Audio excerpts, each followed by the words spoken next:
ایک صاحب نے اپنا خواب بیان کیا، اپنا نہیں بلکہ اپنی بیوی کا خواب بتایا کہ میری بیوی نے شیر کو دیکھا، خواب کے اندر شیر ہے اور پیچھے بھاگ رہا ہے اور اسے بھگا لے کر آ رہا ہے۔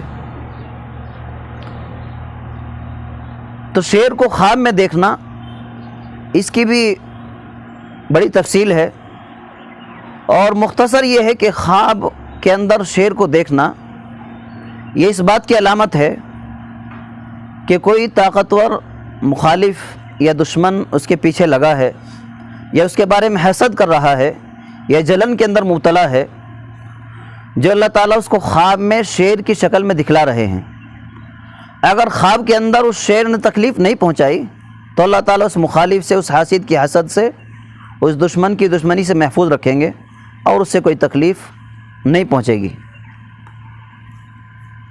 اور خواب دیکھنے سے یہ سمجھ لینا چاہیے تاکہ میں ہوشیار رہوں اور آئندہ میں احتیاط رکھوں، ایسے آدمیوں کی تکلیف سے، ایسے آدمیوں کی شرارت سے بچنے کی کوشش کرے، احتیاط کرے۔